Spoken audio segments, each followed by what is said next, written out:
Doctor Babasaheb Ambedkar open university.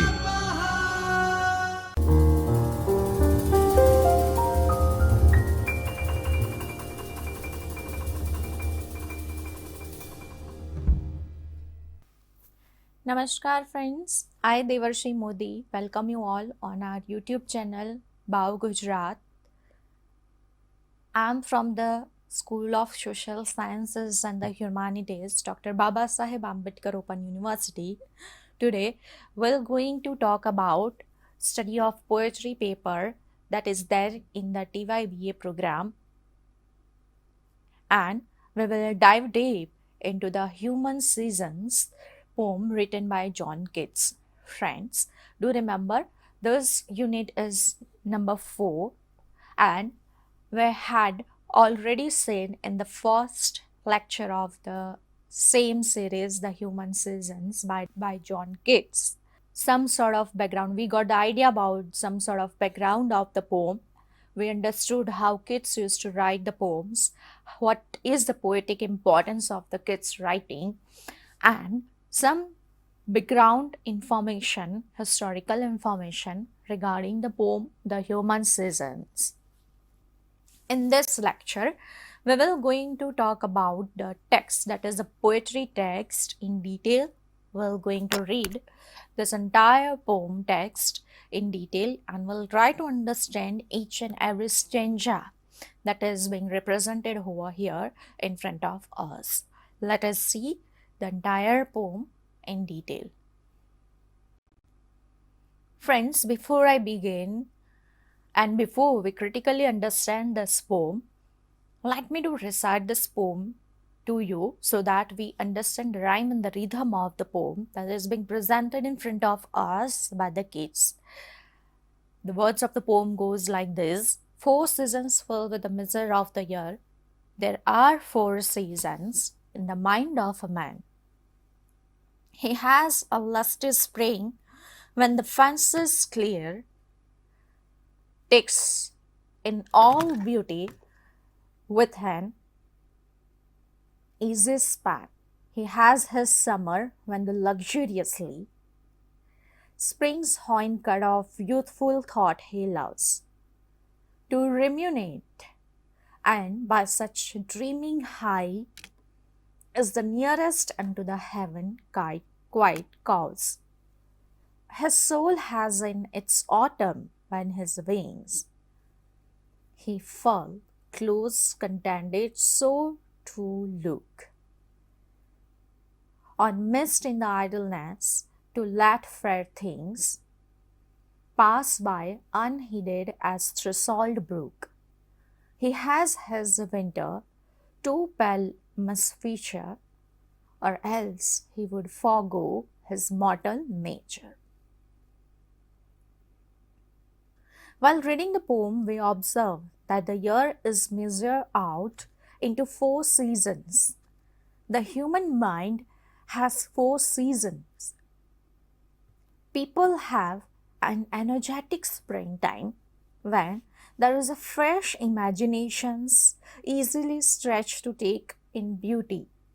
They have a summertime when they love to slowly chew over delicious thoughts, and in doing so come also as close to heaven as they can. In its autumn, the human soul withdraws to quiet shelters places. It folds up its wings and is happily to idly watch the mist rolling by to allow beautiful things to pass, hardly noticing them the way one might watch the stream that runs outside one's front door. People have a winter too, a time of a colorless disfigurement. If they didn't, they would forget that they are fated to die. The Human Seasons is an English sonnet. That means that it follows this traditional shape. It has 14 lines. It uses iambic pentameter and has a rhyme scheme of A, B, A, B, C, D, C, D, E, F, E, F and G, G. The iambic pentameter lines of 5 IM, the metrical fit with the da-dum rhythm, as in there are 4 seasons in the mind of a man. Friends, here I would again like to remind you we have already uploaded on our channel the videos related to the metrical compositions, therein in detail I've talked about the metrical compositions of the poems. If you are interested to learn more about the metrical composition, the iambic, pentameters and many other meters, try to go back to the same video and try to again recall the things that I've shared. Let us come back to the poem. This poem is divided, and has its form indelibly associated with the Shakespeare, and it makes sense that Keats chooses it here. His riffing on some very Shakespearean themes about the age of humankind. Here, I would like to recall one of the plays that he has written, As You Like It, where he talked about the 7 stages of the human life and the relations of the mind and the body to the seasons. How can we forget the famous play that he has written, As You Like It? Shakespeare was Keats' great hero. Keats called Shakespeare his presager, his guardian literary spirit. Friends, the natural seasons is perceived in the Europe, namely spring, summer, autumn, and the winter, correlate here with the stages of the human life, as in childhood, youth, maturity, and the old age or the death. However, Keats takes this comparison further to subtle level of the state of mind that one experiences, and it is fairly possible to envision them by imagination and reasoning without as such having lived them physically. In the first 2 lines of the poem, if we find, let me recite the lines again, 4 seasons filled with the measure of the year, there are 4 seasons in the mind of the man. The Keats, the poet, introduces the idea of the poem. The following 2 lines speak of the early phase of the life or the mindset that is innocent. He says that he has his lusty spring, which means spring represents or the stands for the luscious and the joyful time when the perception of the world is to wonder,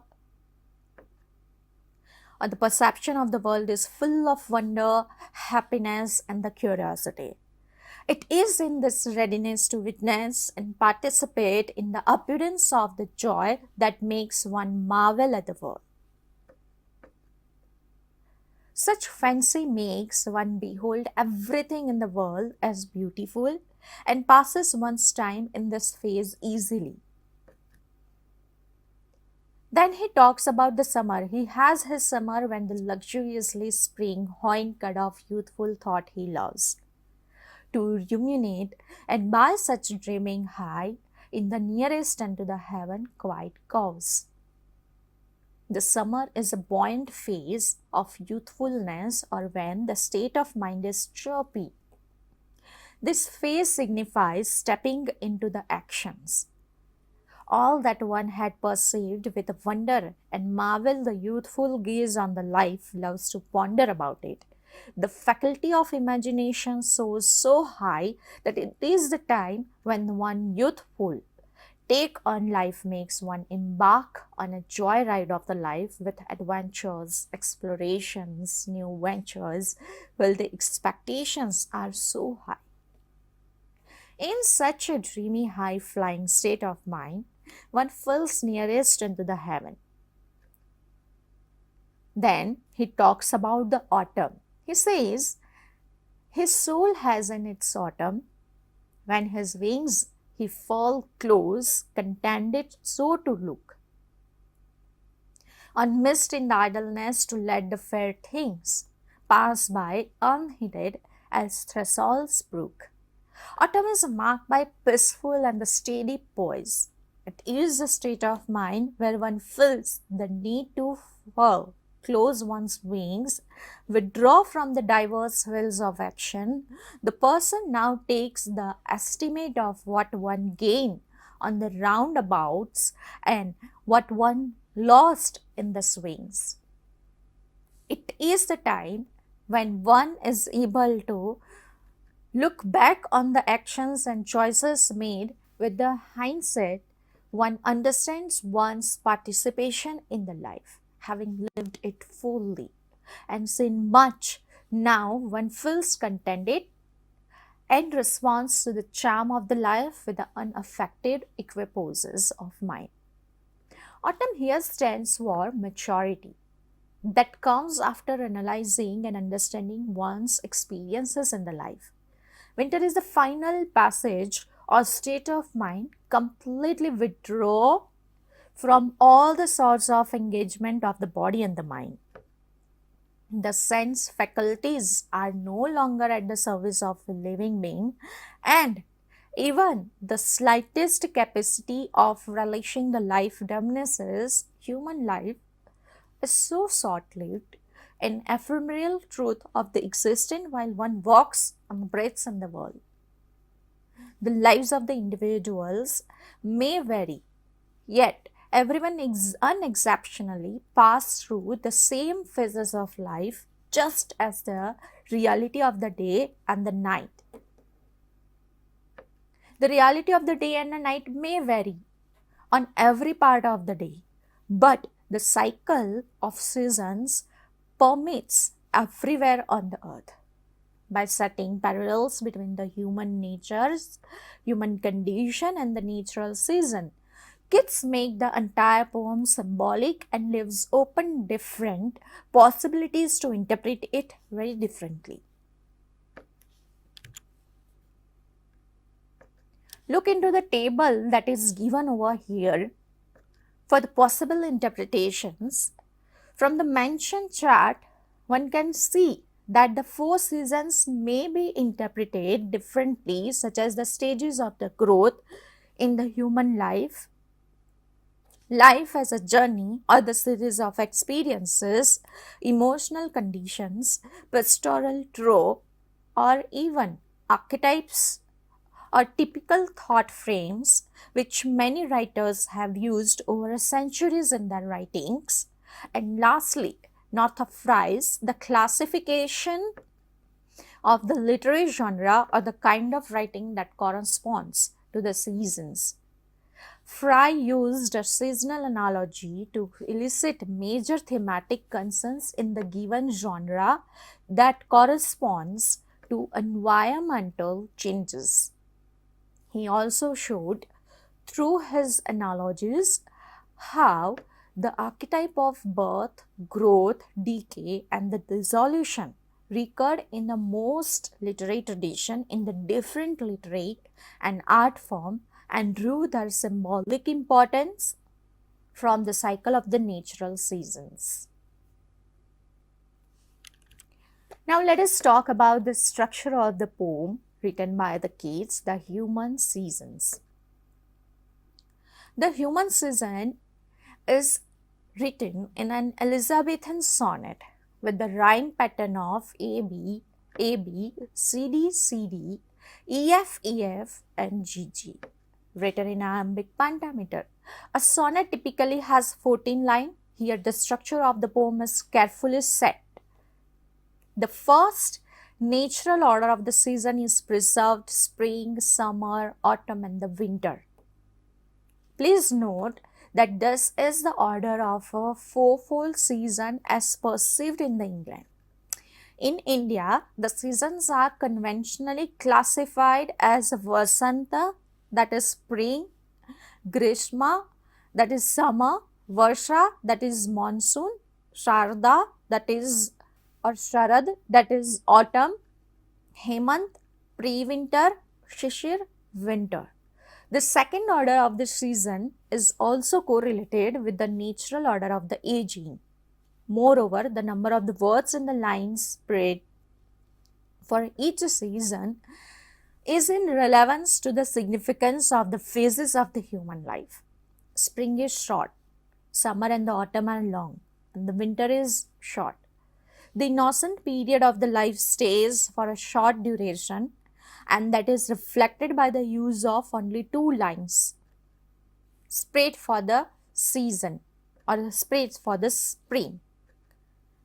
He has his lusty spring when the fence is clear, takes in all beauty with an easy span. The joyful time of the summer is little longer and suggested man's ability to engage with life while one reflected on the past. The time of the autumn is pinnacle of human understanding of life.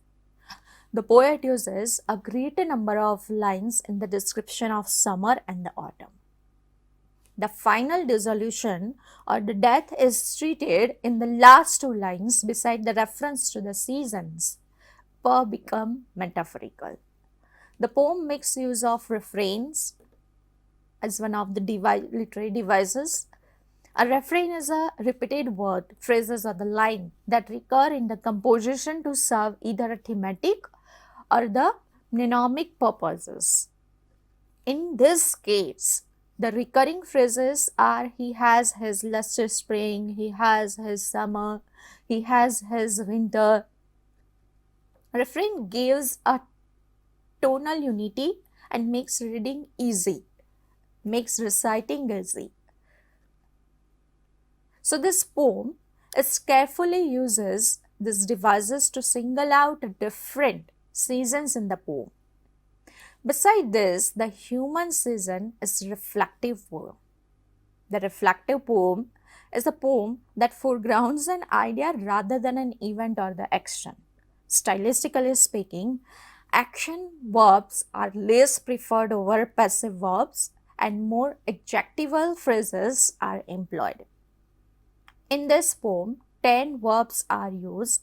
They are fill, takes, love, ruminate, dreaming, fall, look, let, pass, and forgo, and all these verbs suggest passive or the negligible moments in the physical life, which will not be the case in a narrative poem.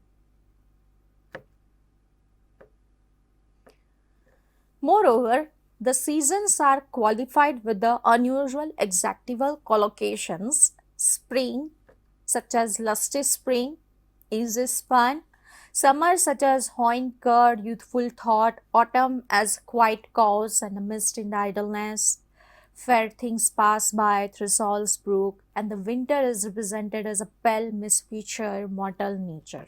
This poem presents a thought quite philosophical in nature and compels its reader to consider these analogies in the earnestness.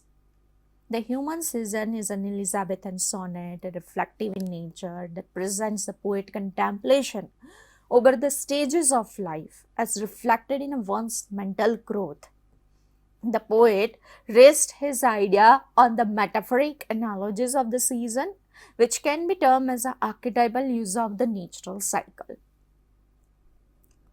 In the process, striking adjectival collocations are used with a few passive verbs. The language of the poem is very simple, like all the romantic school poets have maintained this uniformity. The structure of the poem, however, is well thought of. The poet invokes natural imagery and the archetypes to convey his thoughts, which is characteristics of the romantic conventions. Although many writers have written on the passages of human life, Keats' human season comes to us as one small piece of composition packed with a careful observation and ripe understanding of the subject, qualified with just use of linguistic and literary devices. So with this note, here I end my talk on the human seasons written by John Keats. Friends, keep referring these two videos, the part 1 and the part 2 of the human seasons by John Keats. in order to understand well this poem. Keep learning. Take care. Thank you.